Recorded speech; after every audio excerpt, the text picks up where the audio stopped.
2026년 3월 혹시 달력에 표시해 두셔야 할지도 모르겠습니다. 대한민국에서 돌봄이라는 단어의 의미가 완전히 달라지는 날이거든요. 지금까지는 돌봄하면 가족의 희생이나 뭐랄까 좀 막막함을 먼저 떠올렸다면요. 이제는 국가와 동네가 함께 책임지는 시대로의 대전환이 시작됩니다.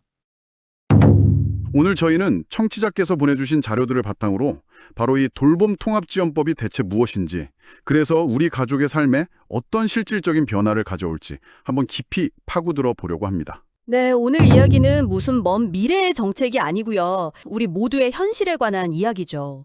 이 법이 왜 필요했는지를 알려면 지금의 상황을 먼저 이해해야 하는데요. 혹시 돌봄 난민이라는 말 들어보셨나요? 돌봄 난민이요? 네, 병원에서 이제 퇴원하라는 통보를 받았는데 집에서 돌봐줄 사람은 없고 요양 등급은 안 나오고 시설에 들어갈 자리는 없는, 말 그대로 갈 곳을 잃어버리는 분들을 말하는 거거든요. 정말 막막한 상황이네요. 제 주변에서도 비슷한 경험을 하신 분들이 꽤 많아요. 퇴원 날짜는 다가오는데 가족들은 발만 동동 구르는 거죠. 바로 그겁니다. 결국 한 명이 회사를 그만두거나 하면서 해결하고요. 기존 제도는 노인장기 요양보험, 장애인 활동 지원, 또 지자체 서비스가 다 따로따로 움직였어요. 다 흩어져 있었군요. 네. 그러다 보니까 그 제도들 사이의 틈새에 빠지는 분들이 너무 많았던 거죠. 오늘 우리가 이야기할 통합돌봄은 바로 그 틈새를 메워서 돌봄이 필요한 분이 존엄을 지키면서 살던 곳에서 계속 살아갈 수 있도록 돕는 걸 목표로 합니다. 알겠습니다. 그럼 가장 핵심적인 변화부터 짚어보죠. 보내주신 자료에서 제 눈을 딱 사로잡은 문장이 있었어요. 돌봄의 무게중심이 병원과 요양원에서 내가 살던 집과 우리 동네로 옮겨진다. 이게 언뜻 들으면 그럴듯한 슬로건 같은데 실제로는 엄청난 변화를 의미하는 것 같아요. 아주 정확한 지적이세요. 그게 바로 통합돌봄의 핵심 철학이거든요. 예를 한번 들어보죠. 어르신이 집에서 넘어져서 잠시 입원하셨어요. 네. 예, 예전 같으면 가족들은 이제 집에서는 모시기 힘들겠구나. 요양병원이나 시설을 알아봐야겠다. 이런 생각으로 이어지기 쉬웠습니다. 이게 바로 병원 시설 중심의 돌봄이죠. 그렇죠. 한번 병원 신세를 지고 나면 집으로 다시 돌아오는 게 거의 불가능에 가깝다고들 하니까요. 하지만 통합돌봄은 여기서 질문을 던집니다. 왜 넘어지셨을까? 혹시 집안의 문톡 때문은 아닐까? 근력이 약해지신 건가? 식사는 제대로 하고 계신 걸까? 하고요. 그리고는 집으로 찾아가는 재활 서비스를 연결하고 문턱을 없애는 집수리를 지원하고 영양가 있는 식사를 배달하는 식으로 해결책을 찾는 거죠. 불필요하게 시설로 가지 않고 살던 집에서 계속 사실 수 있도록 환경을 만들어주는 것. 이게 바로 예방적 돌봄이고 무게중심의 이동이라는 말의 실제 의미입니다. 이제야 확 와닿네요. 그러니까 문제가 터지고 나서 수습하는 게 아니라 문제의 원인을 미리 찾아내서 집이라는 공간을 계속 안전한 삶의 터전으로 만들어주는 거군요. 맞습니다. 어떻게 보면 작은 사고 하나가 요양원 입소로 이어지는 도미노 현상을 막는 거네요. 네, 바로 그 도미노의 첫 조각이 쓰러지지 않게 막는 게 이 제도의 핵심 목표입니다. 좋습니다. 개념은 이해가 됐는데 그럼 가장 현실적인 질문을 드려야겠어요. 누가 이 제도의 혜택을 받을 수 있는 건가요? 많은 분들이 우리 부모님도 해당될까? 궁금해하실 텐데요. 법에서 대상을 명확하게 정하고 있는데요. 크게 세 그룹으로 나눌 수 있습니다. 세 그룹이요? 네. 첫 번째는 65세 이상 노인이고요. 두 번째는 장애인복지법상 장애 정도가 심한 등록장애인입니다. 여기까지는 어느 정도 예상이 가능하죠. 네, 그런데 첫 번째 그룹인 65세 이상 노인에 대해서 제가 질문이 있어요. 지금은 노인장기 요양 등급이라는 게 굉장히 중요하잖아요. 이게 있어야 방문 요양 같은 서비스를 받을 수 있는데 이 기준은 그대로인가요? 바로 그 지점이 이번 변화의 핵심 중 하나입니다. 결론부터 말씀드리면 장기 요양 등급 유무와 상관이 없어집니다. 잠깐만요. 등급이 없어도 된다고요?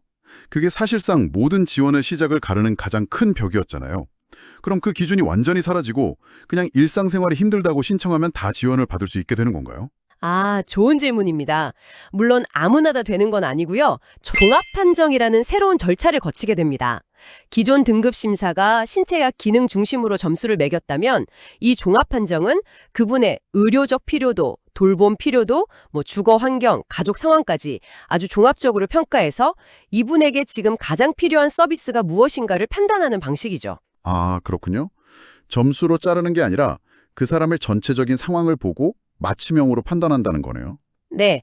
그래서 등급 점수 1점 차이로 아깝게 탈락하는 일 없이 정말 돌봄이 필요한 분들을 찾아낼 수 있게 됩니다. 그럼 아까 세 그룹이 있다고 하셨는데 마지막 세 번째 그룹은 누구인가요? 이 세 번째 그룹이 어떻게 보면 가장 중요한데요.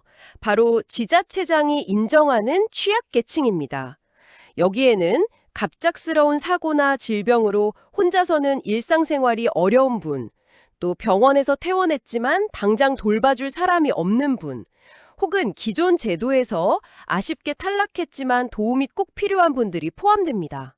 와, 시장이나 군수, 구청장이 판단해서 이분은 위기 상황이다라고 인정하면 다른 조건과 상관없이 통합 돌봄 대상자로 지정해서 지원을 시작할 수 있는 거죠. 이건 정말 행정의 역할이 훨씬 적극적으로 바뀌는 거네요. 자, 그럼 이 새로운 제도가 구체적으로 기존과 무엇이 다른지 5가지 큰 변화를 하나씩 짚어보겠습니다. 첫 번째가 흩어진 서비스가 하나로 묶인다는 건데요. 네. 앞서 말씀드린 돌봄 난민이 되는 이유 중 하나가 서비스가 다 파편화되어 있기 때문이거든요. 요양은 건강보험공단, 도시락은 복지관, 안부 확인은 주민센터. 맞아요. 거의 돌봄 정보 전문가가 되어야만 필요한 서비스를 겨우 찾아낼 수 있는 구조였죠. 그렇죠. 앞으로는 그럴 필요가 없습니다. 시, 군구에 신청하면 한 사람을 중심으로 보건의료, 건강관리, 장기요양, 일상생활 돌봄, 가족 지원, 이 5개 영역의 서비스가 하나의 개별 지원 계획이라는 패키지로 묶여서 나옵니다. 아, 하나의 패키지로요? 네. 예를 들어 퇴원한 어르신을 위해 방문 간호사가 와서 건강 상태를 체크하고 동시에 이동 지원 서비스를 연결해 병원 외래 진료를 돕고 집에 혼자 계실 때를 대비해 AI 안전 확인 스피커를 설치하는 이 모든 일이 하나의 계획 안에서 한 번에 이루어지는 겁니다. 아까 이야기했던 두 번째 변화, 등급 중심에서 필요 중심으로 바뀐다는 것도 방금 설명해 주신 종합 판정과 연결되는 이야기겠네요? 네, 그렇죠. 등급이 안 나와서 지원의 문턱에서 좌절했던 분들에게는 정말 희소식이겠어요. 이전에는 몇 점 이상 합격, 미만 탈락이라는 이분법적인 구조였다면 이제는 이분의 필요에 가장 적합한 해결책은 무엇인가? 라는 질문으로 바뀌는 겁니다. 점수에 사람을 맞추는 게 아니라 사람에게 서비스를 맞추는 방식으로요. 그런데 이 모든 좋은 제도가 있어도 정작 그걸 모르거나 신청할 여력이 없는 분들은 그림의 떡일 수 있잖아요. 세 번째 변화가 바로 이 문제를 해결하는 것 같은데요. 신청주의에서 찾아가는 방식으로 바뀐다. 이건 거의 혁신적인 수준 아닌가요? 맞습니다. 이 부분이 아마 가장 체감되는 변화 중 하나일 텐데요. 과거에는 본인이나 가족이 도와주세요 라고 손을 들어야만 시작됐습니다. 하지만 앞으로는 본인 신청은 기본이고 자주 가는 병원의 사회복지사나 복지시설 담당자가 대신 신청해 줄 수 있습니다. 그런데 여기서 한 걸음 더 나아간다고 들었어요. 이른바 직권 신청이라는 개념이 있던데요. 이건 거의 공무원들이 탐정처럼 먼저 찾아낸다는 의미 같은데 이게 현실적으로 어떻게 가능한가요? 아주 중요한 지적입니다. 그래서 법적으로 근거를 명확히 했습니다.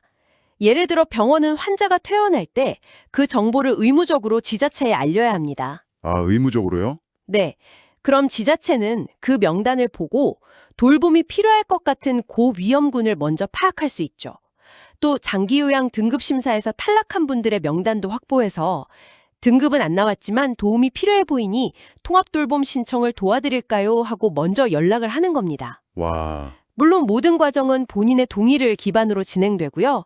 사각지대에 놓여서 도움을 요청할 기력조차 없는 분들을 그냥 내버려 두지 않겠다는 국가의 의지가 담긴 설계라고 보시면 됩니다. 자, 그럼 네 번째 변화로 넘어가 볼게요. 이렇게 서비스도 많아지고 대상자도 넓어지고 신청 방식도 다양해지면 솔직히 제 머릿속에서는 이거 완전 복잡하겠다는 생각이 먼저 들거든요. 이 모든 걸 조율하는 주의자가 필요할 것 같은데요. 정확합니다. 그 지휘자, 즉 컨트롤 타워 역할을 바로 시군구청이 맡게 됩니다. 예전처럼 가족이 병원, 공단, 복지관을 따로따로 뛰어다니는 게 아니라 이제 시군구청이라는 단일 창구에 문의하면 되는 거죠. 아, 창고가 하나로 통일되는군요. 네, 그러면 그 안에서 담당 공무원, 보건소 인력, 국민건강보험공단 직원, 지역의 서비스 제공기관 관계자들이 모두 모여서 한 사람을 위한 회의를 엽니다. 특정인을 위한 어벤져스 팀이 꾸려지는 거네요. 아하, 그렇게 볼 수도 있겠네요. 이 회의를 통해 김 어르신께는 다음 달부터 주 2회 방문 간호, 매일 식사 배달, 그리고 일주일에 한 번 물리치료사를 연결하자라는 식의 구체적인 개인별 지원 계획이 탄생하는 겁니다. 그리고 여기서 끝이 아니라 상태가 변하면 다시 모여서 계획을 수정하고 보완하죠. 이게 바로 마지막 5번째 변화, 일회성 지원에서 지속적 관리 시스템으로와 연결되는 거군요. 그렇습니다. 한번 계획 세우고 끝나는 게 아니라 계속해서 그 사람의 삶을 따라가면서 관리해 준다는 거네요. 네, 통합지원정보시스템이라는 전국 단위 전산망을 만들어서요. 한 분이 어떤 서비스를 받았고 건강 상태는 어떻게 변하고 있는지 데이터를 계속 축적하고 관리합니다. 이렇게 데이터가 쌓이면 나중에는 시스템이 먼저 이분은 최근 활동량이 줄었는데 낙상 위험이 있으니 안전 손잡이 설치 서비스가 필요합니다. 라고 제안해주는 수준까지 발전시키는 게 목표입니다. 와, 돌봄이 단발성 이벤트가 아니라 그 사람의 인생과 함께 진화하는 동반자가 되는 거네요. 네, 바로 그겁니다. 그럼 이제 청취자분들이 가장 궁금해하실 부분으로 넘어가 볼게요. 그래서 이 서비스 패키지 안에는 구체적으로 어떤 것들이 들어있나요? 실제로 우리가 받을 수 있는 서비스의 메뉴판이 궁금합니다. 네, 메뉴판의 선택지가 굉장히 넓고 다양해집니다. 크게 몇 가지 영역으로 나눠서 예를 들어 드릴게요. 우선 보건의료 영역에서는 의사나 간호사, 재활치료사가 직접 집으로 찾아오는 방문진료, 방문간호, 방문재활 서비스가 있습니다. 집으로 직접 찾아오는 거군요. 네, 약을 제때 챙겨 드시기 어려운 분들을 위해 약사가 방문해서 약을 정리해주고 복약 지도를 해주는 서비스도 포함되고요. 거동이 불편하셔서 병원 한 번 가는 게 큰일인 분들에게는 정말 가뭄의 단비 같은 서비스겠네요. 그렇죠. 그리고 일상생활 돌봄 영역이 아주 중요한데요. 기본적인 가사 지원이나 식사 배달, 병원이나 은행 갈 때 동행해주는 이동 지원 서비스가 있습니다. 또 앞서 말씀드린 것처럼 화장실에 안전 손잡이를 달거나 문턱을 없애주는 주거 환경 개선, 휠체어나 보행기 같은 각종 보조기기 지원도 받을 수 있습니다. 여기서 그치지 않고 첨단 기술도 활용된다고요. 약간 미래적인 느낌이 드는데요. 네, 이 부분도 앞으로 굉장히 중요해질 겁니다. 예를 들어 집에 인공지능, AI 스피커나 사물 인터넷, IoT 센서를 설치하는 건데요. 이 기계들이 24시간 내내 혼자 계신 어르신의 움직임이나 심박수, 수면 패턴 같은 걸 감지합니다. 그래서 평소와 다른 이상 신호가 잡히거나 집안에서 살려줘 같은 비명 소리가 감지되면 즉시 119나 관리센터로 연결해서 신속하게 대응하는 거죠. 와, 이건 단숨이 몸을 돌보는 걸 넘어서 멀리 사는 자녀들의 불안한 마음까지 돌봐주는 기술이네요. 심리적인 안정감을 주는 효과가 크겠어요. 맞습니다. 그리고 마지막으로 돌봄을 받는 분뿐만 아니라 돌보는 가족을 위한 지원도 이 패키지에 포함된다는 점을 꼭 기억해 주셨으면 해요. 아, 가족까지요? 네. 돌봄에 지친 가족 보호자를 위한 전문 심리 상담, 돌봄 기술이나 정보를 교육해주는 프로그램, 그리고 잠시나마 쉴 수 있도록 단기 보호 시설을 연계해주는 서비스 등이 모두 포함됩니다. 돌봄은 혼자 짊어지는 짐이 아니라 함께 해결하는 과제라는 인식이 담겨 있는 거죠. 오늘 이야기 들으면 들을수록 정말 큰 변화라는 게 실감이 납니다. 정리를 한번 해볼까요?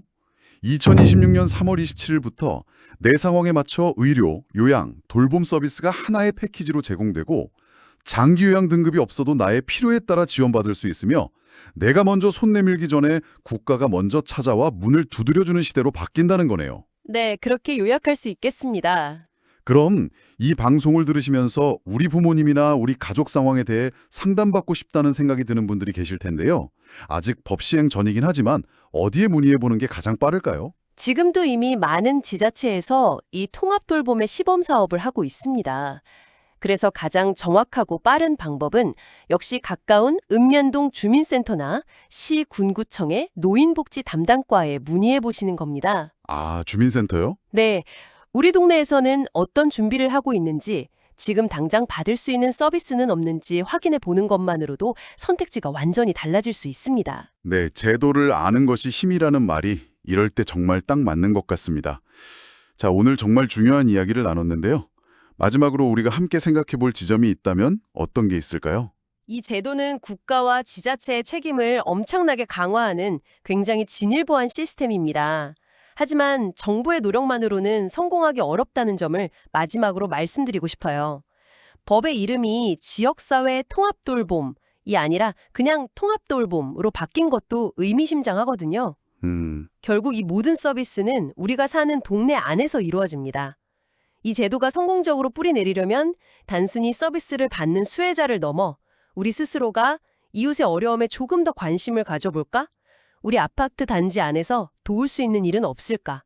하고 생각해보는 작은 변화가 필요하지 않을까요? 네, 그렇죠.